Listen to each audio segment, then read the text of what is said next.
Mi familia me amenazó con dejarme en la calle si no cuidaba a mi padre enfermo. Lo que no sabían es que durante meses yo había estado pagando en secreto cada tratamiento médico, cada medicamento, incluso el alquiler de mi hermana. Hoy les revelaré la verdad que cambiará todo para siempre. Pero antes, si te gustan las historias de justicia y verdad, suscríbete al canal y activa la campanita para no perderte ningún episodio. Ahora sí, comencemos. ¿Sabes qué, Beatriz? Si no vienes este fin de semana a cuidar a tu padre, considérate fuera de esta familia para siempre. Tu hermana Natalia lleva exactamente 6 meses haciéndose cargo absolutamente de todo mientras tú vives tu supuesta vida perfecta allá en Barcelona sin preocuparte por nada ni por nadie. Ya es hora de que asumas tus responsabilidades como hija, porque hasta ahora has brillado por tu ausencia. ¿O acaso crees que el dinero que ganas trabajando en ese hospital te libera automáticamente de tus obligaciones familiares más básicas? Pues déjame decirte algo, Beatriz, que no es así para nada. La voz de mi madre Dolores resonaba al otro lado del teléfono con ese tono de víctima perpetua y mártir sufriente que yo conocía tan bien después de escucharlo durante 34 largos años de mi vida. Era ese mismo tono exacto que usaba siempre que quería manipularme emocionalmente y hacerme sentir culpable por decisiones que había tomado pensando únicamente en mi propio bienestar y desarrollo profesional. Yo estaba sentada cómodamente en mi espacioso despacho del prestigioso Hospital Clínic de Barcelona, frente al enorme ventanal panorámico que me regalaba vistas espectaculares de la ciudad, mirando fijamente la pantalla brillante de mi ordenador donde acababa de recibir apenas hace una hora la confirmación oficial por escrito de mi ascenso tan esperado a jefa de la unidad completa de cardiología del hospital. Era un logro profesional monumentalmente importante que me había costado exactamente 8 años enteros de sacrificios personales que nadie en mi entorno realmente comprendía. Turnos nocturnos absolutamente interminables de 12 y hasta 15 horas seguidas que me dejaban física y mentalmente exhausta. Fines de semana completos encerrada en casa estudiando obsesivamente para mantenerme constantemente actualizada en todos los últimos avances médicos y tecnológicos de mi especialidad. Congresos internacionales a los que asistía religiosamente sacrificando vacaciones, y la renuncia total y absoluta a cualquier cosa que se pareciera remotamente a tener una vida personal normal con relaciones, hobbies o simplemente tiempo libre para descansar.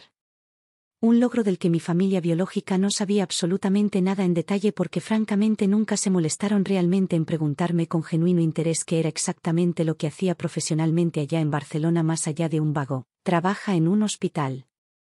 Me llamo Beatriz Morales Sánchez, tengo exactamente 34 años recién cumplidos el mes pasado y soy médica cardióloga altamente especializada en insuficiencia cardíaca avanzada y procedimientos complejos de trasplantes.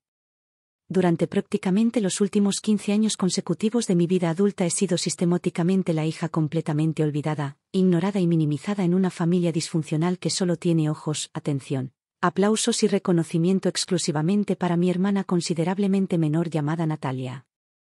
Ella tiene actualmente 29 años, es decir 5 años menor que yo, y desde el preciso momento en que nació en este mundo fue automáticamente e indiscutiblemente la favorita absoluta de mis padres Antonio y Dolores sin ningún tipo de competencia real por ese puesto privilegiado. Natalia era la bonita con sus rizos castaños naturalmente perfectos que parecían sacados de anuncio de champú, la eternamente simpática que lograba hacer reír espontáneamente a absolutamente todos los presentes en cualquier reunión familiar con sus ocurrencias aparentemente encantadoras, la que milagrosamente conseguía absolutamente todo lo que deseaba en la vida con una simple sonrisa perfectamente calculada y ensayada y un estratégico batir de pestañas largas. Yo, en cambio, era perpetuamente catalogada como la seria y aburrida que siempre tenía la nariz profundamente metida en algún libro científico denso, la excesivamente responsable que jamás causaba problemas disciplinarios pero que tampoco recibía elogios merecidos por esa conducta impecable, la que estudiaba sola y en silencio hasta altas horas de la madrugada mientras Natalia salía despreocupadamente de fiesta con sus numerosas amigas sin ningún tipo de supervisión parental estricta ni consecuencias negativas. Mamá, ya te he explicado literalmente 1000 veces con total claridad que trabajo tiempo completo en el hospital atendiendo pacientes críticos. No puedo simplemente abandonar irresponsablemente a mis pacientes que dependen de mí de un día para otro sin ningún tipo de supervisión médica especializada adecuada. Sabes perfectamente bien que todos los fines de semana tengo guardias médicas meticulosamente programadas y calendarizadas con literalmente meses de anticipación y hay personas reales cuyas vidas dependen directa y literalmente de que yo esté físicamente disponible y presente. Era técnicamente una mentira calculada a medias. Efectivamente, si tenía guardias regulares cada fin de semana, eso era completamente cierto, pero la realidad era que había solicitado proactivamente un cambio estratégico de turno intercambiando días con un colega comprensivo hace ya exactamente 3 semanas completas, previendo con bastante certeza que inevitablemente esta conversación incómoda y cargada de culpa llegaría eventualmente. La verdad brutalmente honesta y absoluta era que no tenía ninguna intención real ni remota de viajar a Zaragoza este fin de semana para cuidar personalmente de mi padre Antonio, quien llevaba exactamente 6 meses y medio completamente postrado e inmovilizado en una silla de ruedas ortopédica tras haber sufrido un derrame cerebral isquémico masivo y devastador que le dejó permanentemente con hemiplegia severa del lado izquierdo, completo de su cuerpo. No era en absoluto porque no me importara genuinamente su salud deteriorada o su bienestar general como ser humano. Eso sería completamente falso y una terrible injusticia hacia mis verdaderos sentimientos. Era específicamente porque yo sabía exactamente, con una precisión casi científica basada en décadas de experiencia vivida, cómo funcionaba mecánicamente esta dinámica familiar profundamente tóxica y dañina que había experimentado personalmente durante toda mi existencia consciente. Beatriz, por favor, no me vengas ahora con excusas profesionales elaboradas. Tus pacientes perfectamente pueden esperar unos días o puede atenderlos tranquilamente cualquier otro doctor competente del hospital. Tu propio padre biológico no puede esperar indefinidamente. Natalia está completamente y absolutamente agotada física y emocionalmente, lleva literalmente meses enteros sin poder dormir adecuadamente ni siquiera 4 horas seguidas, sin salir jamás con sus amigas para distraerse, sin tener un solo momento libre para ella misma y sus propias necesidades básicas. Ha tenido que dejar completamente su trabajo remunerado en la gestoría para poder cuidarlo personalmente las 24 horas completas del día sin descanso. Mientras tanto tú estás cómodamente ahí en tu apartamento de Barcelona viviendo tu vida como si absolutamente nada grave estuviera pasando aquí, como si no tuvieras una familia que desesperadamente te necesita y te reclama. Qué hija tan profundamente desagradecida, egoísta e insensible resultaste ser después de todo lo que hemos hecho sacrificadamente por ti durante años. Casi solté una carcajada amarga y sarcástica en voz alta ante la ironía monumental y la hipocresía absoluta de sus palabras acusatorias. Desagradecida. Egoísta. Insensible.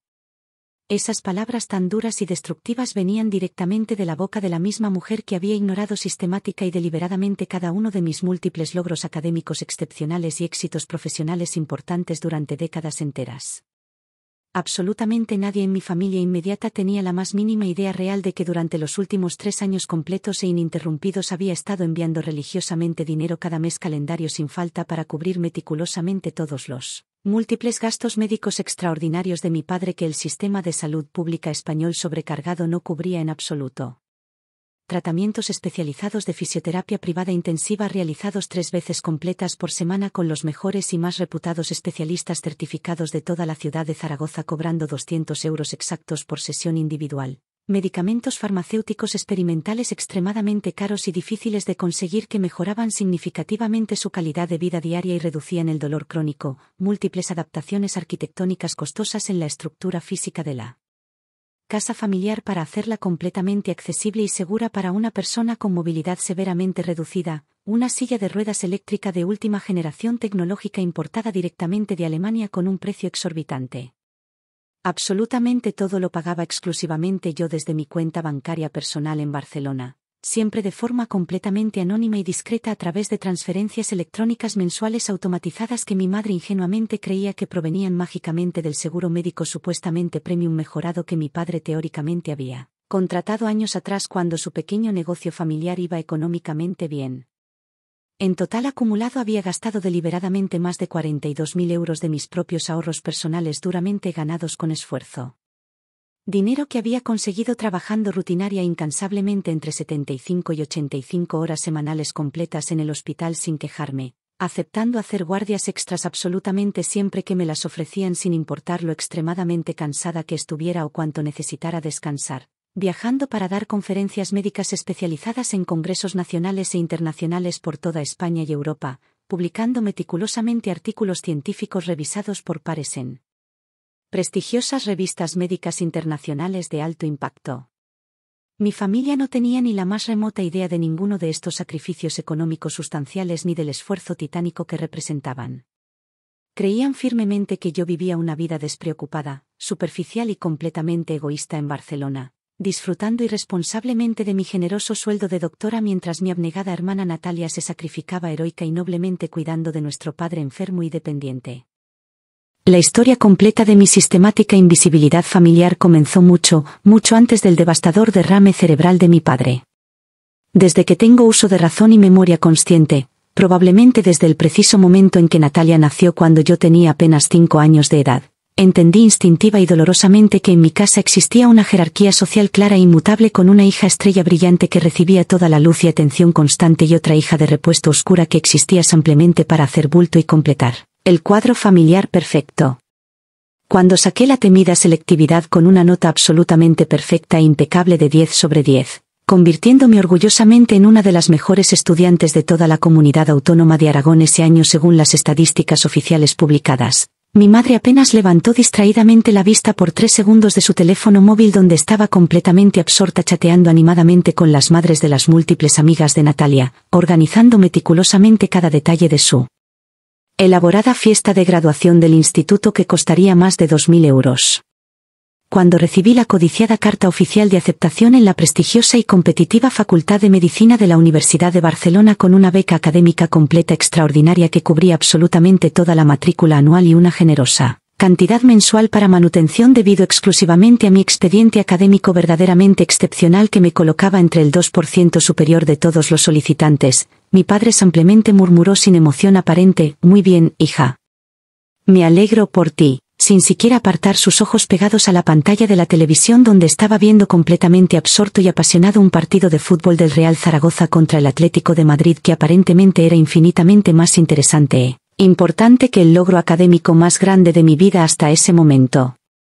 Pero cuando mi hermana Natalia finalmente logró aprobar por los pelos el temido examen práctico oficial de conducir al tercer intento formal después de 2 suspensos anteriores absolutamente vergonzosos donde casi choca el coche contra un semáforo y atropella a un peatón imaginario, mi madre entusiasta organizó inmediatamente una cena de celebración masiva y costosa invitando estratégicamente a toda nuestra familia extendida incluyendo tíos lejanos, primos que apenas veíamos, e incluso vecinos curiosos del edificio. Cuando Natalia finalmente consiguió después de meses buscando su primer trabajo básico de administrativa en una pequeña gestoría familiar de Zaragoza ganando apenas 1.000 euros al mes haciendo tareas rutinarias aburridas de archivo y fotocopias, mis padres organizaron emocionados un brindis emotivo con champán francés caro importado como si mi hermana acabara de ganar el prestigioso Premio Nobel de Literatura o hubiera descubierto la cura definitiva contra el cáncer. Tomé la decisión consciente y deliberada de dejar de compartir completamente cualquier tipo de logros académicos significativos o éxitos profesionales importantes con mi familia biológica exactamente a mitad de 2º año de carrera universitaria. Simplemente no veía ya el sentido práctico ni emocional de molestarme en contarles absolutamente nada relevante de mi vida cuando todas mis noticias más importantes y emocionantes eran consistentemente tratadas como mero ruido de fondo irrelevante y molesto en la ópera dramática constante que era supuestamente la vida fascinante de Natalia. Me gradué finalmente en medicina con matrícula de honor excepcional en todas las asignaturas principales y recibí reconocimiento especial público del mismísimo decano de la facultad durante la ceremonia formal de graduación. Algo extremadamente raro que solo se otorga al estudiante más destacado de cada promoción anual. Hice posteriormente el examen competitivo MIR sacando una plaza envidiable y codiciada en el puesto 87 de toda España entre más de 14.000 candidatos brillantes que competían ferozmente por las mejores posiciones. Me especialicé intensivamente en cardiología durante 4 años adicionales agotadores en el Hospital Vall d'Hebron, abrí exitosamente mi propia consulta privada en una ubicación premium de Barcelona. Publiqué 17 artículos revisados en revistas de alto impacto. Absolutamente nada de esto lo celebraron mis padres ni mi hermana porque sencillamente nunca lo supieron con detalle, ya que dejé completamente de informarles sobre mi vida profesional. Iba físicamente a Zaragoza a visitar a mi familia únicamente en fechas obligatorias como Navidad y ocasionalmente algún cumpleaños importante, donde mi presencia física era tratada como un mero trámite aburrido y protocolario. Las conversaciones familiares durante esas visitas tensas giraban invariable y exclusivamente en torno a Natalia y sus supuestas aventuras emocionantes. Su novio mediocre del momento, su nuevo corte de pelo que costó 80 euros en peluquería cara, sus grandiosos planes de fin de semana que generalmente involucraban ir de compras o a alguna discoteca. Si alguien ocasionalmente me preguntaba por educación básica sobre mi vida en Barcelona, yo respondía vagamente con generalidades sin detalles y la conversación volvía rápida y naturalmente a Natalia en menos de 2 minutos como si existiera un imán invisible. Durante mi adolescencia y juventud temprana, intenté desesperadamente competir por la atención y afecto de mis padres de múltiples maneras diferentes. Intenté ser la hija perfecta que nunca causaba problemas. Estudié obsesivamente hasta conseguir notas perfectas en absolutamente todas las materias. Me ofrecí voluntaria para ayudar en casa con todas las tareas domésticas. Participé en competiciones académicas representando a mi colegio. Gané premios en ferias de ciencia regionales. Nada de eso importó realmente o cambió la dinámica fundamental. Recuerdo vívidamente cuando tenía 14 años y gané el primer premio en la Feria Regional de Ciencias de Aragón con un proyecto innovador sobre energía solar que me tomó 6 meses completos de trabajo solitario. Mi padre vino a la ceremonia de premiación, tomó una foto rápida y se fue a mitad del evento porque tenía que llevar a Natalia a su clase de ballet. Esa misma semana, Natalia obtuvo un papel menor en el recital de fin de año de su escuela de danza y mis padres invitaron a 20 personas a verla bailar 3 minutos. Cuando tenía 16 años y me aceptaron en un prestigioso programa de verano de investigación científica en la Universidad de Zaragoza que solo admitía a 15 estudiantes de toda la región, mi madre dijo, «Qué interesante», sin levantar la vista de la revista de moda que estaba hojeando. Esa misma tarde, Natalia anunció que la habían aceptado en el equipo de animadoras de su instituto y hubo celebración con pastel y todo. El patrón era tan consistente y predecible que eventualmente dejé de sorprenderme o dolerme. Simplemente lo acepté como una realidad inmutable de mi existencia. Yo era la hija práctica, útil, pero no especial. Natalia era la hija adorada, celebrada, el centro del universo familiar. Esa era la dinámica y claramente no iba a cambiar sin importar qué hiciera o lograra. Cuando llegó el momento de decidir qué estudiar en la universidad, mis padres apenas participaron en mi decisión. Les dije que quería estudiar medicina y mi padre dijo, si eso es lo que quieres, adelante. No hubo discusión sobre si era buena idea, si tenía las capacidades, si me apoyarían económicamente. Simplemente indiferencia educada. En contraste, cuando Natalia tuvo que elegir carrera 2 años después, hubo reuniones familiares enteras dedicadas a analizar sus opciones. Mis padres consultaron con amigos, investigaron universidades, visitaron campus. Finalmente Natalia eligió estudiar administración de empresas en una universidad pública local, principalmente porque sus amigas iban allí y la carrera parecía, no muy difícil, según sus propias palabras. Durante mis años de universidad en Barcelona, llamaba a casa cada domingo religiosamente. Las conversaciones duraban típicamente menos de 10 minutos. Mi madre preguntaba, ¿cómo estás? Y antes de que pudiera responder con algún detalle, ya estaba contándome la última anécdota de Natalia.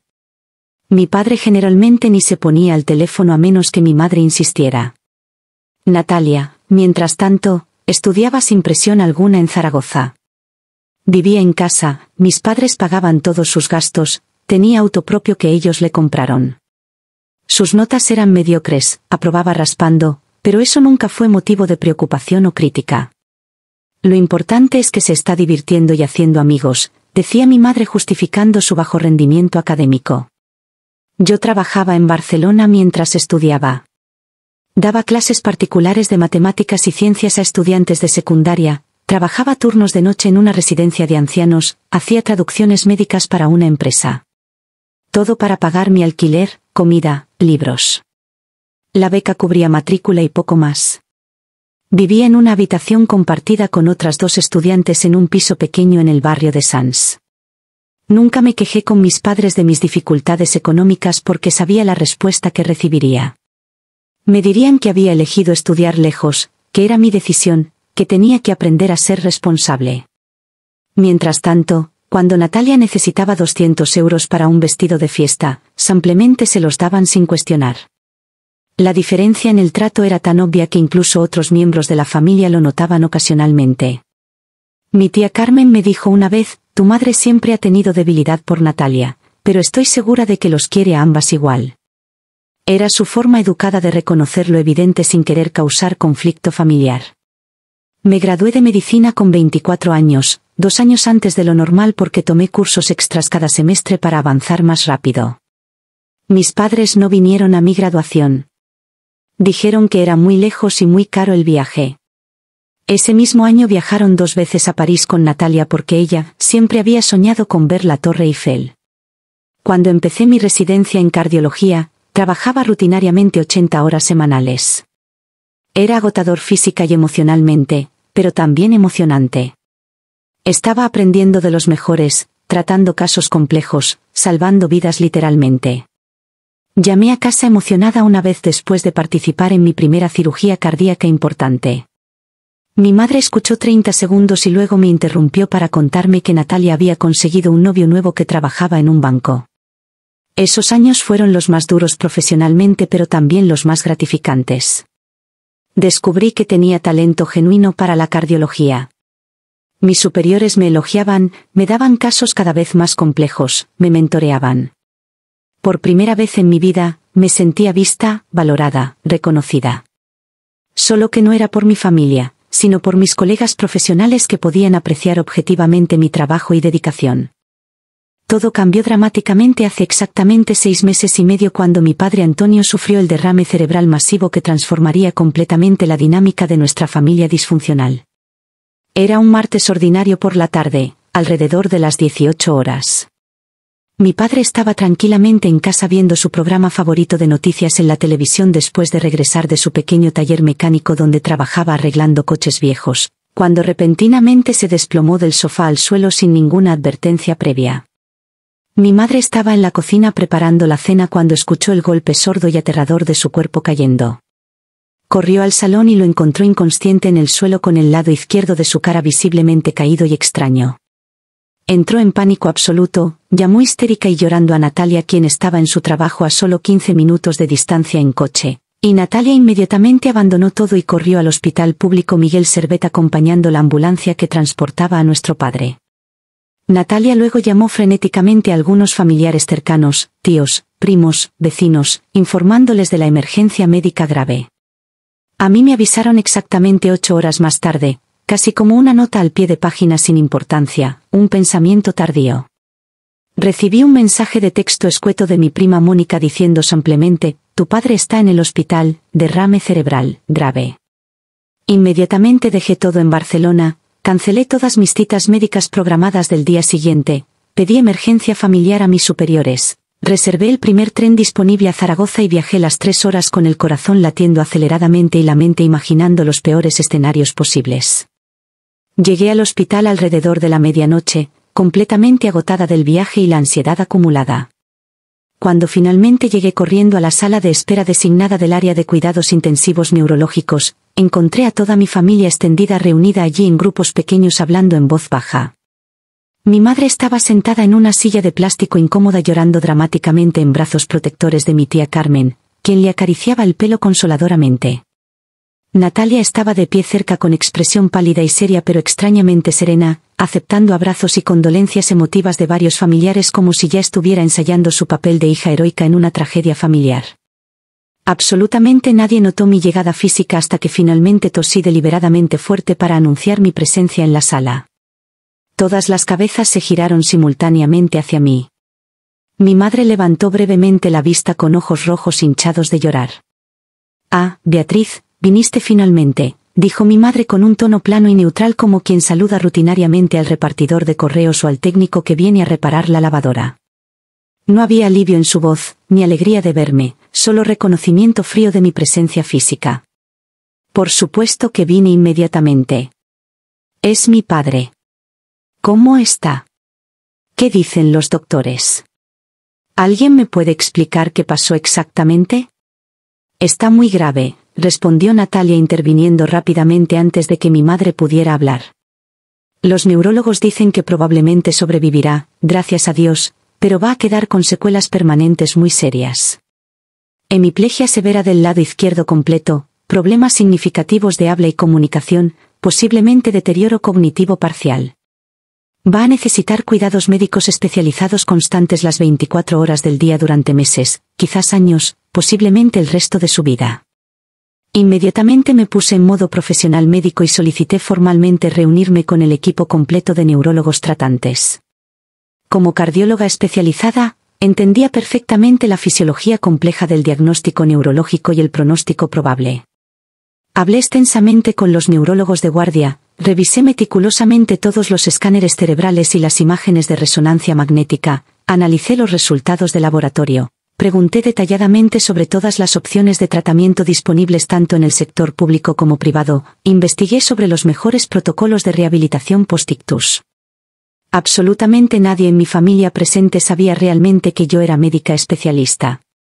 Pensaban vagamente que trabajaba en algo relacionado administrativamente con hospitales, quizás recursos humanos o gestión de pacientes, algo aburrido de oficina. Nunca se molestaron en preguntar específicamente sobre mi formación académica exacta o mis responsabilidades profesionales diarias. Cuando salí finalmente de la larga reunión de casi una hora con los doctores después de hacer decenas de preguntas técnicas específicas, escuché casualmente a mi madre hablando confidencialmente con la tía Carmen en el pasillo lateral, pensando que nadie más estaba escuchando su conversación privada. Natalia definitivamente va a tener que dejarlo absolutamente todo, su trabajo, su vida social, todo, para cuidar a Antonio en casa durante los próximos meses o incluso años. No hay absolutamente ninguna otra opción viable para nosotros. Beatriz vive demasiado lejos en Barcelona y además nunca ha sido realmente de las que se arremangan las mangas para ayudar física y prácticamente con este tipo de cosas difíciles. Siempre tan fría, tan distante emocionalmente, tan metida en su mundo profesional. Vive en su burbuja. Me quedé congelada detrás de la esquina del pasillo, completamente invisible como siempre en mi familia, escuchando en silencio cómo planeaban completamente mi ausencia y mi falta de participación en los cuidados sin siquiera tener la cortesía básica de preguntarme directamente si podía o quería ayudar de alguna forma específica. Durante las siguientes 3 semanas intensas mientras mi padre se recuperaba lenta y dolorosamente en la unidad de cuidados intensivos y luego en rehabilitación hospitalaria, organicé meticulosamente absolutamente todo desde mi base en Barcelona trabajando incansablemente por teléfono e internet. Contraté discretamente a los 3 mejores fisioterapeutas privados especializados en rehabilitación post-ictus de toda Zaragoza. Pagué personalmente por un neurólogo altamente especializado y reconocido en rehabilitación neurológica avanzada para que supervisara mensualmente el caso. Me aseguré personalmente de que tuviera acceso prioritario a todos los tratamientos médicos más modernos y avanzados disponibles en España, incluyendo terapias experimentales que estaban demostrando resultados prometedores en estudios clínicos recientes. Todo lo hice completamente a través de una empresa intermediaria profesional de gestión médica privada que actuaba como mi representante anónimo, para que mi familia nunca supiera ni sospechara que el dinero sustancial venía directamente de mi cuenta bancaria personal. Les dije a los profesionales médicos contratados que se presentaran ante mi familia como parte de un programa social innovador del hospital público o como beneficiarios de una fundación benéfica sin fines de lucro. También tomé otra decisión estratégica importante. Contraté directamente a una enfermera titulada privada altamente calificada y con excelentes referencias llamada Mercedes para que fuera religiosamente a la casa familiar 3 veces completas por semana durante un mínimo de 4 horas cada visita para ayudar profesionalmente con todos los cuidados básicos esenciales, higiene personal, cambios de posición para prevenir úlceras, administración correcta de medicamentos, ejercicios terapéuticos básicos, monitoreo de signos vitales. Le pagaba generosamente 35 euros por hora. Le di instrucciones muy específicas a Mercedes de que dijera a mi familia que era parte integral de un programa piloto social innovador del hospital que proporcionaba apoyo gratuito a familias de bajos recursos con pacientes de derrame cerebral. Mi madre la aceptó encantada y agradecida, creyendo genuinamente que era un beneficio caritativo gratuito proporcionado por el bondadoso sistema de salud pública español. Mientras tanto, observaba desde lejos cómo Natalia comenzaba a publicar proliferamente en todas sus redes sociales numerosas fotos emotivas de ella posando junto a mi padre en su nueva silla de ruedas, con mensajes largos y elaborados sobre el sacrificio personal, el amor filial incondicional y la dedicación familiar absoluta. Mis amigas médicas de Barcelona me enviaban regularmente capturas de pantalla preocupadas. Mira lo que está publicando tu hermana ahora, ¿has visto esto? ¿Estás bien? Los comentarios en sus publicaciones virales eran literalmente miles. ¡Qué hija tan absolutamente maravillosa y dedicada! Eres un verdadero ángel enviado del cielo. tu padre es tan afortunado de tener una hija como tú, ojalá todos los hijos fueran así de devotos, mereces una medalla al valor. Los likes superaban los 2000 en cada publicación. En una publicación particularmente elaborada con iluminación profesional y filtro nostálgico, Natalia escribió dramáticamente: mientras algunas personas egoístas se olvidan convenientemente de sus padres cuando viven lejos persiguiendo sus carreras ambiciosas, yo estaré siempre aquí incondicionalmente, en las buenas y en las malas, dándolo absolutamente todo por el hombre que me dio la vida y me crió con amor. El amor verdadero no conoce el cansancio, no conoce el sacrificio, no conoce la distancia física. La familia es lo primero, siempre. La indirecta dirigida claramente hacia mí era tan obvia y transparente que resultaba casi cómica. Los comentarios de sus seguidores incluían cosas como: seguro que tu hermana está muy ocupada con su vida glamurosa de ciudad grande, y qué pena enorme que no todos los hijos sean como tú, algunos son tan desagradecidos.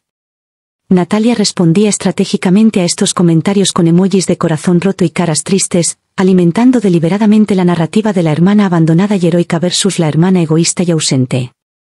Lo que absolutamente nadie en mi familia sabía, lo que Natalia y sus miles de seguidores en redes sociales ignoraban completamente, era que yo estaba pagando silenciosamente el alquiler mensual completo de Natalia desde que supuestamente había dejado heroicamente su trabajo remunerado para cuidar a tiempo completo de nuestro padre. Mi madre me había llamado hace exactamente 4 meses en un estado de pánico económico diciendo que iban a perder inevitablemente el apartamento donde vivía Natalia porque ella ya no podía pagar su renta mensual de 800 euros sin su salario. Sin revelar absolutamente nada sobre mi identidad real como benefactora anónima, organicé discretamente transferencias bancarias mensuales automáticas de exactamente 800 euros a través de un abogado de confianza llamado señor Mendoza que se presentó profesionalmente ante mi familia como representante oficial de una fundación privada de ayuda a familias en crisis que supuestamente había leído sobre el caso de mi padre en redes sociales y se había conmovido profundamente. Mi madre aceptó la ayuda económica con lágrimas de agradecimiento sin cuestionar ni investigar nada. En total estaba gastando meticulosamente 3.200 euros cada mes calendario entre todos los tratamientos médicos especializados privados, el salario de la enfermera Mercedes, el alquiler mensual de Natalia, medicamentos caros importados, equipamiento médico especializado, y otros gastos misceláneos relacionados. 3.200 euros mensuales de mi propio salario personal duramente ganado que mi familia ingenuamente creía que provenían mágicamente del cielo, de programas gubernamentales benévolos, de fundaciones caritativas generosas, o del seguro médico premium que supuestamente mi padre había tenido la previsión de contratar años atrás. Mientras yo trabajaba secretamente entre 75 y 85 horas semanales exhaustivas en el hospital para generar esos ingresos adicionales necesarios, aceptando cada guardia extra disponible aunque estuviera completamente agotada, dando conferencias especializadas los fines de semana en otros hospitales y universidades médicas, publicando artículos científicos hasta altas horas de la madrugada, Natalia continuaba su narrativa pública en redes sociales de la hija mártir abandonada que lo sacrificaba. Absolutamente todo sin ayuda de nadie. La situación insostenible llegó finalmente a su punto crítico definitivo hace exactamente 2 semanas cuando mi padre tuvo una pequeña recaída médica menor.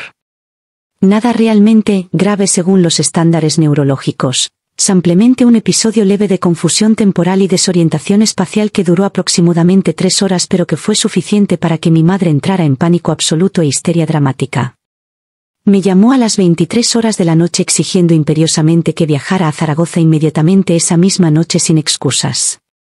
Le expliqué pacientemente que tenía una cirugía cardíaca abierta extremadamente compleja programada para primera hora de la mañana siguiente, un trasplante de corazón que llevaba meses planificando meticulosamente, un paciente de 45 años con 3 hijos pequeños cuya vida dependía literalmente de que esa operación saliera perfectamente.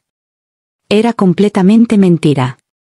La verdad era que estaba profunda y completamente cansada de ser perpetuamente invisible mientras simultáneamente pagaba absolutamente todo. Siempre encuentras excusas convenientes, gritó mi madre furiosa al teléfono con voz aguda.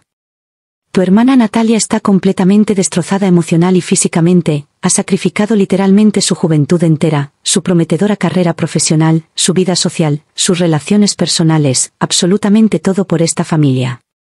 Y tú lo único que sabes hacer es enviar ocasionalmente un mensaje frío de WhatsApp preguntando mecánicamente cómo está papá. Eres una persona profundamente egoísta, insensible y desagradecida. No te reconozco como mi hija. Esa conversación telefónica devastadora y brutalmente injusta fue definitivamente la gota que colmó el vaso desbordado. Tomé una decisión firme e irrevocable en ese preciso momento. Iba a viajar a Zaragoza ese fin de semana, efectivamente, pero absolutamente no para cuidar silenciosa y sumisamente a mi padre mientras Natalia continuaba llevándose todo el crédito público y los aplausos virtuales de miles de extraños en Internet. Iba a viajar específicamente para poner todas las cartas sobre la mesa familiar de una vez por todas. Para mostrarles con evidencia documental irrefutable exactamente quién había estado sosteniendo económica y médicamente a esta familia disfuncional durante los últimos 3 años completos.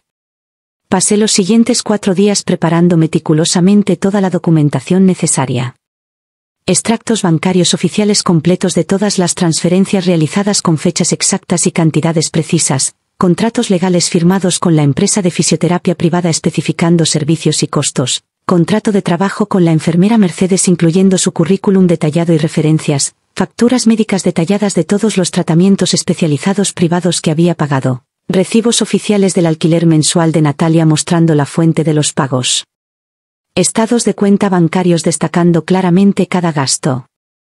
Absolutamente todo meticulosamente organizado cronológicamente en una carpeta profesional de cuero negro que titulé ampliamente, La verdad completa sobre los últimos 3 años. También preparé algo adicional más personal. Una carta formal de 3 páginas escritas a mano dirigida específicamente a mi padre. En ella explicaba detalladamente todo lo que había hecho profesional y económicamente, cada euro que había enviado discretamente, cada tratamiento médico que había organizado secretamente, todas las incontables veces que había sido sistemáticamente invisible mientras simultáneamente financiaba generosamente las vidas de todos. No era una carta amarga llena de resentimiento ni vengativa buscando causar daño. Era simplemente brutalmente honesta y objetiva. Al final de la carta, incluía una propuesta concreta y razonable. Si realmente querían genuinamente que me involucrara más activa y presencialmente en los cuidados de papá, podíamos definitivamente hablar civilizadamente sobre cómo hacerlo de forma equitativa y justa que no recayera desproporcionadamente en una sola persona. Pero se terminaban definitivamente las mentiras sistemáticas, la manipulación emocional constante y el favoritismo flagrante hacia Natalia. Esas eran mis condiciones innegociables para continuar. Pasé una noche entera sin dormir absolutamente nada ensayando mentalmente una y otra vez lo que iba a decir, cómo iba a presentar la evidencia, cómo iba a mantener la compostura y no derrumbarme emocionalmente. Practiqué mi discurso frente al espejo del baño como si estuviera preparándome para presentar un caso legal crucial en un juicio importante. Anticipé todas las posibles reacciones de mi familia, preparé respuestas para cada objeción potencial, visualicé múltiples escenarios.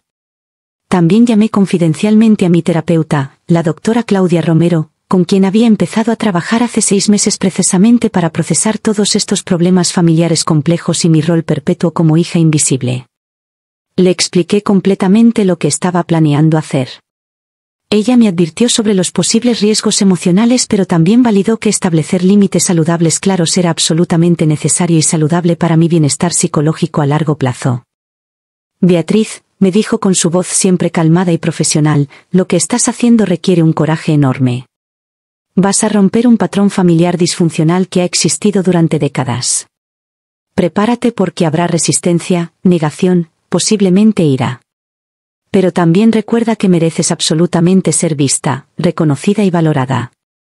No estás siendo egoísta. Estás siendo finalmente honesta. También hablé extensamente con mi mejor amiga y colega del hospital, la doctora Patricia Soto, quien conocía toda mi historia familiar porque había sido mi confidente durante años. Ella fue incluso más directa y enfática en su apoyo. Ya era hora, Beatriz. Llevas años siendo el cajero automático invisible de esa familia. Es momento de que sepan la verdad. Y si no pueden manejarlo, si no pueden reconocer tu valor, entonces francamente no merecen tenerte en sus vidas. Tienes mi total apoyo. Y si necesitas que vaya contigo para apoyo moral, solo dilo. Declinar su generosa oferta, pero le agradecí profundamente. Esto era algo que necesitaba hacer sola, enfrentar a mi familia directamente sin intermediarios ni escudos protectores. Era mi batalla personal que había estado postergando cobardemente durante demasiados años. El viernes por la noche, empaqué una pequeña maleta para el fin de semana. Incluí la carpeta de documentos, la carta para mi padre cuidadosamente doblada en un sobre blanco, ropa cómoda, y un vestido negro elegante por si acaso necesitaba proyectar autoridad profesional. También empaqué una botella de vino tinto caro como regalo simbólico, no porque sintiera que debía llevar algo, sino porque quería mantener cierta apariencia de normalidad civilizada a pesar de la tormenta que estaba a punto de desatar. Esa noche dormí sorprendentemente bien, mejor de lo que había dormido en semanas. Creo que era porque finalmente había tomado una decisión definitiva después de meses de angustia e indecisión. Ya no había vuelta atrás. Mañana todo cambiaría irreversiblemente, para bien o para mal. Y extrañamente, eso me daba paz. El sábado amaneció con un cielo despejado y brillante sobre Barcelona, casi como si el universo estuviera dándome su bendición silenciosa para lo que estaba a punto de hacer. Me desperté naturalmente a las 7 de la mañana sin necesidad de alarma, desayuné tranquilamente un café con tostadas mientras revisaba mentalmente una última vez mi plan, me duché con calma, me vestí con ropa casual pero presentable, jeans oscuros, blusa blanca sencilla, chaqueta de cuero negra. Quería proyectar confianza pero no intimidación, seriedad pero no agresividad. Antes de salir de mi apartamento, me detuve frente al espejo del recibidor y me observé detenidamente. Ahí estaba yo, Beatriz Morales, 34 años, doctora especialista, jefa de unidad de cardiología, profesional exitosa. Pero en los ojos de mi familia, seguía siendo la hija invisible que no importaba realmente. Hoy eso iba a cambiar definitivamente. Puedes hacer esto, me dije en voz alta a mi reflejo. Mereces ser vista. Mereces respeto. No estás haciendo nada malo. Solo estás diciendo la verdad. El viaje en tren de Barcelona a Zaragoza dura aproximadamente 3 horas y media. Reservé deliberadamente un asiento en primera clase junto a la ventana, algo que normalmente consideraría un gasto innecesario, pero hoy necesitaba ese espacio cómodo y tranquilo para procesar mis pensamientos y prepararme emocionalmente.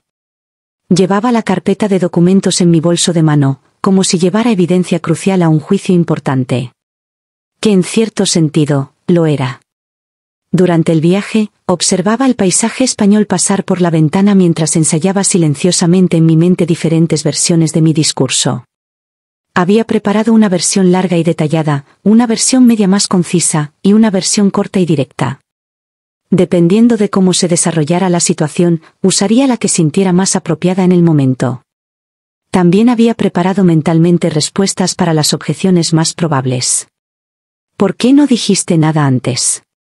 Porque ustedes nunca preguntaron, nunca mostraron interés real en mi vida. ¿Por qué lo hiciste si no querías reconocimiento? Lo hice porque es lo correcto, porque amo a mi padre a pesar de todo, pero ya no puedo seguir siendo invisible mientras me critican. ¿Estás buscando agradecimiento ahora? No busco agradecimiento, busco respeto básico y reconocimiento de mi existencia como miembro de esta familia. A mitad del viaje, una señora mayor sentada al otro lado del pasillo comenzó una conversación amigable. Me preguntó a dónde iba, si era por trabajo o placer. Le dije simplemente que iba a visitar a mi familia. Ella sonrió cálidamente. ¡Qué bonito! La familia es lo más importante, ¿verdad? Asentí educadamente sin elaborar. Si supiera la ironía de su comentario bien intencionado. Mientras el tren se acercaba a Zaragoza, sentí que mi pulso se aceleraba ligeramente. No era exactamente nerviosismo, era más bien anticipación mezclada con determinación. Había esperado este momento durante años sin saberlo realmente. Todos esos años sintiéndome invisible, minimizada, ignorada, habían estado construyendo hacia este momento de verdad. Llegué a la estación de Zaragoza Delicias alrededor de las 11 de la mañana. Tomé un taxi hasta el barrio donde vivían mis padres en lugar de llamarlos para que me recogieran. Quería mantener el elemento sorpresa, no darles tiempo para preparar sus defensas emocionales o coordinar sus respuestas. Durante el trayecto de 20 minutos en taxi, mi teléfono vibró. Era un mensaje de Natalia en el grupo familiar de WhatsApp: mamá está haciendo paella para la comida. ¿Alguien quiere algo especial del mercado? Era tan típicamente Natalia, actuando como si fuera una mañana normal, como si no tuviera idea de que su mundo estaba a punto de cambiar drásticamente. Decidí no responder al mensaje. Ya hablarían pronto suficiente. El taxi me dejó frente al edificio familiar, un bloque de apartamentos de 6 pisos construido en los años 80, fachada de ladrillo rojo ligeramente desgastada por el tiempo. Había crecido en este edificio, jugado en este mismo portal, subido estas mismas escaleras miles de veces. Pero hoy sentía como si lo viera con ojos completamente nuevos. Subí las escaleras lentamente hasta el 3er piso, piso B. Mi corazón latía fuerte pero constante. No había vuelta atrás ahora. Llegué hasta la puerta familiar de madera oscura y antes de tocar el timbre, respiré profundamente 3 veces, una técnica de meditación que mi terapeuta me había enseñado para momentos de alta tensión. «Estás lista», me recordé a mí misma. «Vas a estar bien sin importar cómo reaccionen. Tu valor no depende de su aprobación». Toqué el timbre. Escuché pasos acercándose del otro lado. La puerta se abrió y ahí estaba mi madre, Dolores, con su delantal floreado puesto, sorpresa genuina en su rostro. «Beatriz, viniste». Honestamente no lo esperaba después de nuestra última conversación telefónica. Había una mezcla de sorpresa y algo más en su voz, quizás un toque de culpa. Sus ojos evitaron los míos brevemente antes de hacerse a un lado para dejarme entrar. «Dije que vendría», respondí con voz neutra, entrando al apartamento familiar que olía familiarmente a comida casera y recuerdos mixtos. El apartamento lucía igual que siempre. Sofá marrón desgastado en el salón, mesa de comedor de madera con 6 sillas desiguales, fotografías enmarcadas en las paredes mayormente de Natalia en varias etapas de su vida, muy pocas mías. Los mismos muebles, la misma disposición, la misma atmósfera sofocante de familiaridad incómoda. Pasé al salón y ahí estaba mi padre Antonio en su silla de ruedas eléctrica de última generación, la que yo había pagado, posicionado estratégicamente junto a la ventana que daba a la calle. Había perdido peso notablemente, su lado izquierdo claramente afectado con la mano colgando inmóvil, pero por lo demás se veía limpio, bien cuidado, peinado. El trabajo de la enfermera Mercedes era evidente. «Hola, papá», dije acercándome y arrodillándome junto a su silla para estar a su altura, tomando suavemente su mano derecha funcional entre las mías. Él me miró con sus ojos cansados que habían visto demasiado sufrimiento en los últimos meses. Intentó sonreír pero solo la mitad de su cara respondió. Movió ligeramente la mano en un gesto de saludo y reconocimiento. Intentó hablar pero solo salieron sonidos inarticulados. Los daños del derrame eran evidentes y desgarradores de presenciar. Natalia emergió de su habitación en ese momento, claramente recién despertada a pesar de ser casi mediodía. Llevaba pijama rosa con conejitos, el pelo revuelto, sin maquillaje. Me miró con una expresión que no pude descifrar completamente. ¿Sorpresa? ¿Fastidio? ¿Curiosidad? Veo que finalmente te dignaste a aparecer por aquí, dijo con un tono que intentaba sonar casual pero que llevaba un claro borde de resentimiento. No respondí inmediatamente a su provocación. En cambio, me enderecé, miré alrededor de la sala a los 3 miembros de mi familia biológica, y dije con voz clara y firme. Necesito hablar con todos ustedes. Es muy importante. ¿Podemos sentarnos, por favor? Mi madre intercambió una mirada con Natalia, algo de alarma cruzó por sus rostros. Podían sentir que algo era diferente esta vez, que no era una visita ordinaria. La energía en la habitación había cambiado palpablemente. ¿Está todo bien, Beatriz?, preguntó mi madre con cautela, secándose las manos nerviosamente en su delantal mientras se sentaba lentamente en el sofá. Eso depende de cómo definamos bien, respondí enigmáticamente, sacando la carpeta de cuero negro de mi bolso y colocándola deliberadamente sobre la mesa de centro con un sonido sordo que resonó en el silencio tenso. Natalia finalmente se sentó también en el sofá junto a mamá, ahora prestando atención completa, la expresión de superioridad moral desapareciendo gradualmente de su rostro, reemplazada por curiosidad e incertidumbre. Me quedé de pie frente a ellos durante un momento largo, dejando que el silencio incómodo se extendiera, dejando que la tensión se construyera. Quería que estuvieran realmente prestando atención, que entendieran que esto era diferente, que esto importaba. ¿Qué es todo esto, Beatriz?, preguntó finalmente mi madre, mirando la carpeta sobre la mesa como si fuera un objeto peligroso y desconocido. Esta carpeta contiene la verdad completa sobre quién ha estado realmente cuidando y sosteniendo a papá durante estos últimos 6 meses. O mejor dicho, quién ha estado pagando para que papá reciba los mejores cuidados médicos posibles disponibles en España. El silencio en la habitación se volvió aún más denso e incómodo. Podía ver las ruedas girando en sus mentes, tratando de procesar lo que acababa de decir, tratando de entender hacia dónde iba esto. Abrí la carpeta lentamente, deliberadamente, y comencé a sacar los documentos uno por uno, colocándolos metódicamente sobre la mesa como un fiscal presentando evidencia crucial en un juicio importante. Este documento es el contrato completo con la empresa Fisioterapia Avanzada Zaragoza. 3 sesiones especializadas semanales a domicilio con fisioterapeutas certificados, 200 euros por sesión individual. Pagado exclusivamente por mí desde hace exactamente 6 meses. Total acumulado hasta la fecha, 14.400 euros. Vi cómo los ojos de mi madre se abrían cada vez más grandes con cada palabra que pronunciaba. Natalia se había quedado completamente inmóvil, la expresión de su rostro transformándose gradualmente de confusión e incredulidad. Pero, el seguro médico cubre esos tratamientos, murmuró mi madre débilmente, su voz apenas un susurro tembloroso. El seguro premium que Antonio contrató hace años. No existe ningún seguro premium especial, mamá. Ese seguro es una ficción que yo creé. Fui yo quien pagó cada sesión, cada tratamiento. Yo organicé todo, contraté a los mejores profesionales disponibles, me aseguré de que papá tuviera acceso a tratamientos que el sistema público ni siquiera ofrece. Continué sacando más documentos, mi voz manteniéndose firme y profesional a pesar de las emociones turbulentas que hervían bajo la superficie. Este es el contrato con el Dr. Fernando Ruiz, neurólogo especialista en rehabilitación post-ictus, uno de los mejores de España. Viene mensualmente para evaluaciones exhaustivas y ajustes de tratamiento. 500 euros por consulta especializada. Pagado por mí. Total hasta ahora, 3.000 euros exactos. Mi padre intentaba hablar, sonidos inarticulados saliendo de su boca, su mano derecha moviéndose agitadamente. Podía ver en sus ojos algo que nunca había visto antes dirigido hacia mí, sorpresa profunda mezclada con lo que parecía ser vergüenza. Seguí implacablemente, documento tras documento. Los medicamentos caros que el sistema público no cubría pero que reducían significativamente el dolor y mejoraban la función cognitiva. Las adaptaciones costosas en el baño para ducha segura. Las barras de apoyo instaladas profesionalmente por toda la casa.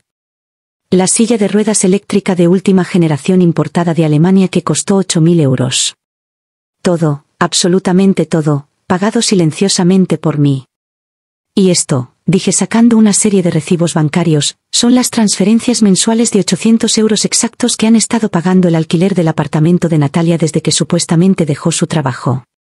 ¿Recuerdan al amable abogado, el señor Mendoza, que se presentó como representante de una fundación benéfica? Ese es mi abogado personal. Yo organicé todo eso.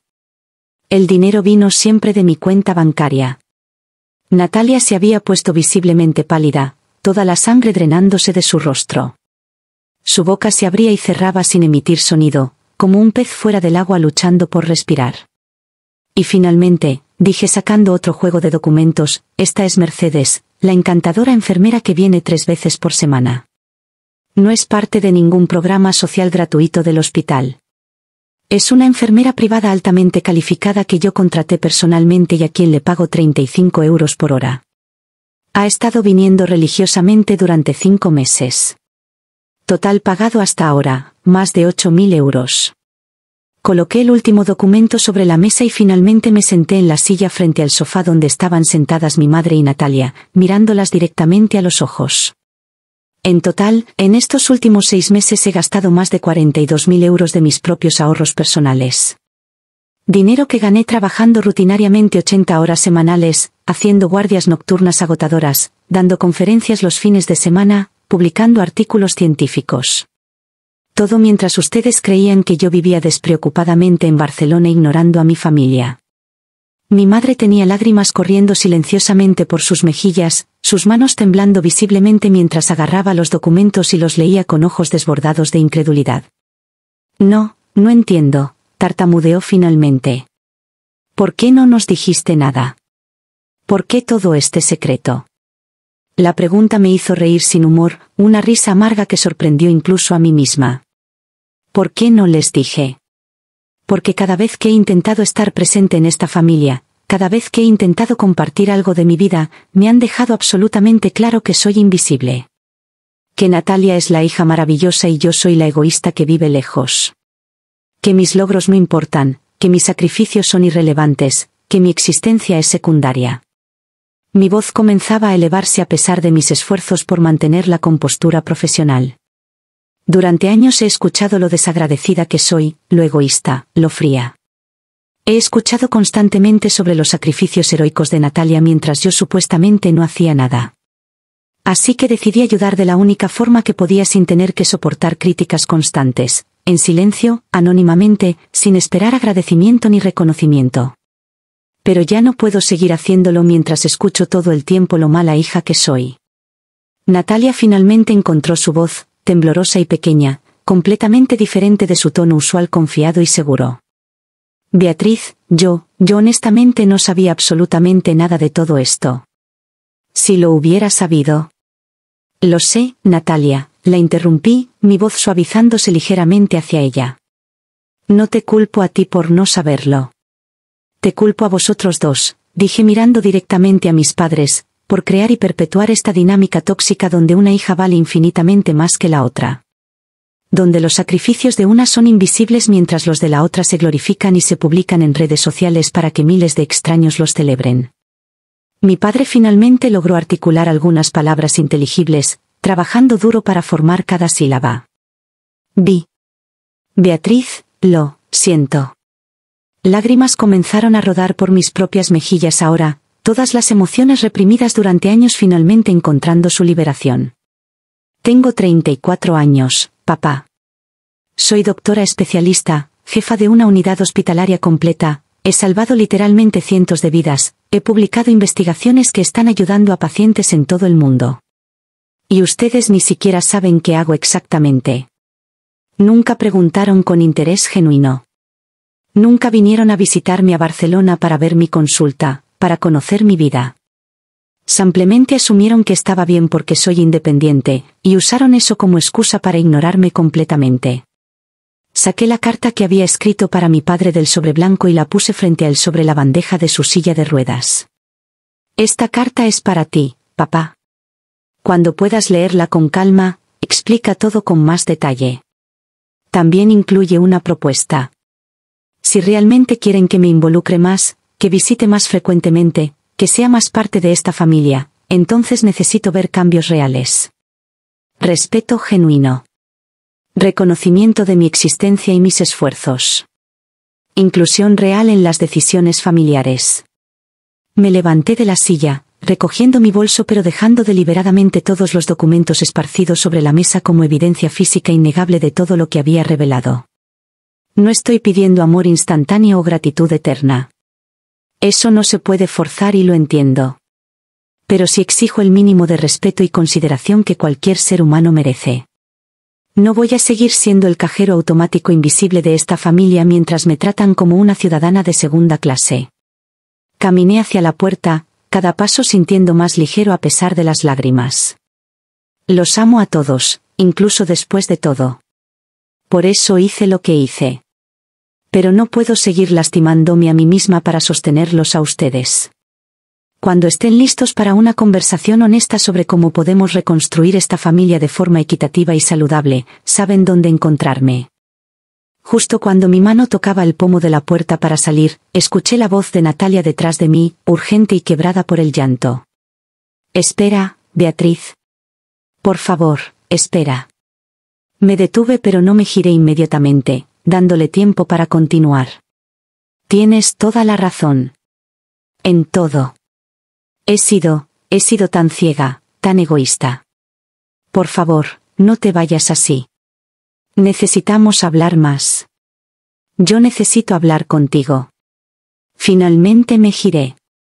Natalia estaba de pie ahora, lágrimas corriendo libremente por su rostro, toda pretensión de superioridad o perfección completamente desvanecida. Parecía más joven, más vulnerable, más real de lo que la había visto en años. Podemos hablar, Natalia. Pero no hoy. Hoy he dicho lo que necesitaba decir. Ahora todos necesitan tiempo para procesar esto. Cuando estés lista, realmente lista para una conversación honesta sin defensivas ni justificaciones, llámame. Salí del apartamento y bajé las escaleras, mis piernas temblando ligeramente por la adrenalina y las emociones intensas. Una vez en la calle, caminé sin rumbo durante casi una hora, procesando todo lo que acababa de suceder, dejando que las lágrimas fluyeran libremente ahora que estaba sola. No me sentía triunfante. No me sentía vengativa. Me sentía extrañamente liberada, como si un peso enorme que había estado cargando durante décadas finalmente se hubiera levantado de mis hombros. Había dicho mi verdad. Había establecido mis límites. Había reclamado mi valor. Eso era suficiente por ahora. Tomé el tren de regreso a Barcelona esa misma tarde, exhausta emocional y físicamente. Durante todo el viaje de vuelta, mi teléfono permaneció en silencio. Parte de mí esperaba llamadas urgentes, mensajes desesperados, pero no llegaron. El silencio era ensordecedor pero también necesario. Todos necesitaban espacio para digerir la bomba que acababa de explotar en medio de su realidad cuidadosamente construida. Los días siguientes fueron extrañamente tranquilos. Me sumergí en el trabajo en el hospital, agradecida por la distracción de casos médicos complejos que requerían toda mi atención y concentración. Mis colegas notaron que estaba diferente, más ligera de alguna manera, pero no preguntaron y yo no ofrecí explicaciones. Una semana exacta después de mi visita a Zaragoza, recibí una llamada inesperada. Era Natalia, su voz sonaba diferente, más madura, más reflexiva. Beatriz, ¿podemos hablar? ¿Tienes tiempo hoy o esta semana? Puedo hablar ahora si quieres, respondí, sorprendida de lo calmada que sonaba mi propia voz. Preferiría en persona. ¿Puedo ir a Barcelona? ¿Mañana quizás? Pagaré mi propio tren, añadió rápidamente, como si quisiera demostrar algo con ese detalle. Mañana está bien. Te puedo recoger en la estación. Al día siguiente, esperé a Natalia en la estación de Sants. Cuando bajó del tren, me sorprendió verla vestida simplemente, sin maquillaje elaborado, sin el glamour usual de sus fotos de redes sociales. Parecía más humana, más accesible. Fuimos a un café tranquilo cerca de la estación, nos sentamos en una mesa apartada junto a una ventana. Natalia pidió solo un café negro, yo un té verde. Nos sentamos en silencio incómodo durante un minuto antes de que ella finalmente hablara. He pasado esta semana completa haciendo algo que debería haber hecho hace años, pensar realmente, cuestionar todo lo que creía sobre nuestra familia, sobre mí misma, sobre ti. Y Beatriz, tienes toda la razón en absolutamente todo lo que dijiste. Tomó un sorbo de su café, sus manos temblando ligeramente. Siempre he sido la favorita. Lo sabía en algún nivel profundo, pero nunca lo cuestioné porque era cómodo, porque me beneficiaba. Nunca me detuve a pensar en cómo te afectaba a ti. Nunca te pregunté realmente sobre tu vida, tus sueños, tus luchas. Simplemente asumí que estabas bien porque eres tan competente, tan inteligente, tan capaz. Eso es lo que todos hicieron, dije suavemente. Asumieron que porque soy independiente y exitosa, no necesito atención o apoyo o simplemente reconocimiento básico. Lo sé. Y fue increíblemente egoísta e injusto. Beatriz, he estado investigando sobre ti esta última semana. Tu reputación profesional en el Hospital Clínic, los artículos que has publicado, los pacientes que has salvado. Eres absolutamente extraordinaria. Eres jefa de unidad a los 34 años, eso es prácticamente inaudito. Y yo no tenía ni idea. Nadie en la familia tenía idea. Lágrimas comenzaron a formarse en sus ojos nuevamente. Todo este tiempo has estado logrando cosas increíbles, ayudándonos económicamente de formas que ni imaginábamos, y todo lo que recibiste de nosotros fue crítica e indiferencia. No puedo ni imaginar cómo debe haberse sentido eso. Se sintió como ser invisible, dije honestamente. Como gritar en una habitación vacía y que nadie escuche. Mamá y papá están destrozados. Papá ha estado llorando constantemente, algo que nunca había visto. Leyó tu carta al menos 10 veces. Mamá no puede dormir. Están empezando a entender realmente el daño que causaron durante tantos años. No quiero que sufran, dije sinceramente. Solo quiero que vean. Que me vean realmente. Te ven, ahora. Te vemos todos. Y Beatriz, si me das la oportunidad, me gustaría conocer a mi hermana de verdad. No la sombra silenciosa en el fondo, sino la persona real, compleja, increíble que eres. ¿Me darías esa oportunidad? Miré a Natalia, vi su sinceridad genuina, vi a una persona que estaba intentando realmente cambiar y crecer. Asentí lentamente. Me gustaría eso también. Pero tiene que ser real, Natalia. No actuación para redes sociales, no performance para la familia. Real. Real, acordó, extendiendo su mano sobre la mesa. La tomé. Los meses siguientes trajeron cambios lentos pero consistentes. Volví a visitar Zaragoza cada 2 semanas, y cada visita era notablemente diferente. Mi madre me hacía preguntas genuinas sobre mi trabajo, escuchaba realmente mis respuestas, tomaba notas para recordar detalles.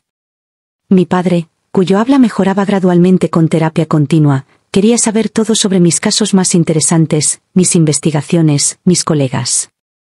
Natalia cumplió su palabra. Dejó de publicar posts performativos en redes sociales sobre su sacrificio.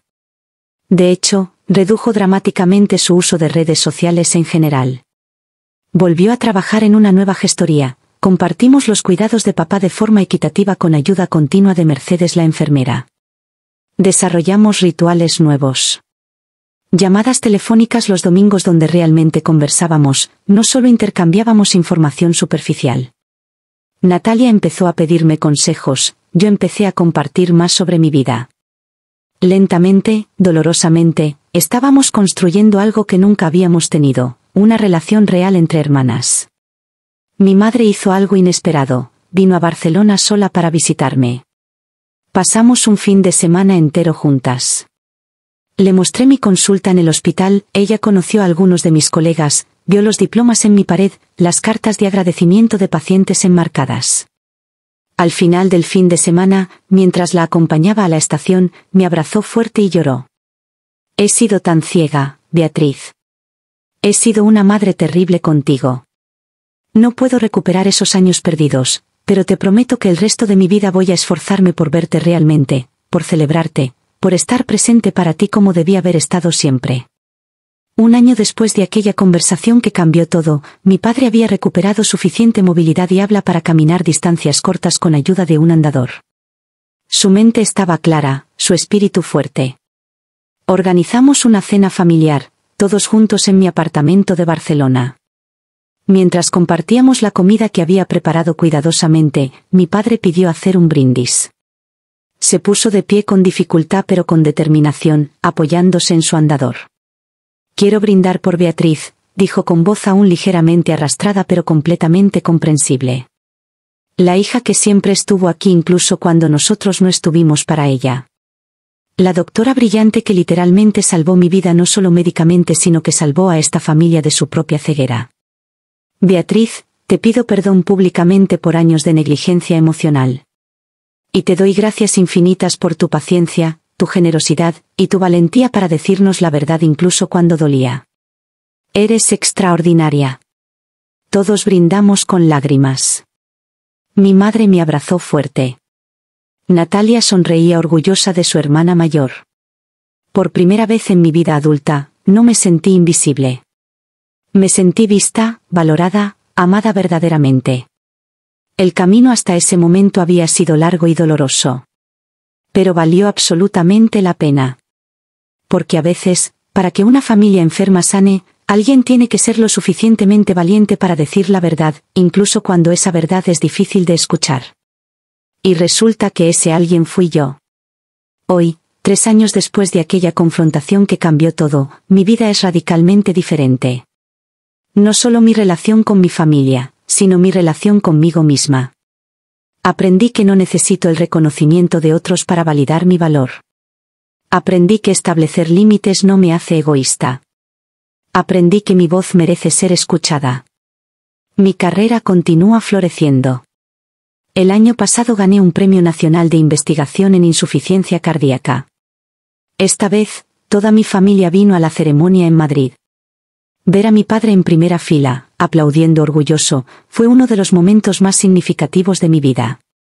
Natalia está comprometida ahora con un buen hombre llamado Alberto, un profesor universitario. Me pidió que fuera madrina de su boda el próximo año. Acepté emocionada, sabiendo que esta vez no seré invisible en la celebración. Seremos hermanas, iguales, ambas amadas. He aprendido algo valioso: el perdón no significa olvidar el dolor. Significa elegir no dejar que ese dolor controle tu futuro. Mis padres cometieron errores graves, pero al final reconocieron esos errores y se esforzaron genuinamente por cambiar. Si estás leyendo esto y te identificas con mi historia, quiero que sepas algo crucial: tu valor no depende del reconocimiento de tu familia. Mereces ser visto, valorado, amado por quien realmente eres. Y si no te lo dan, está bien exigirlo.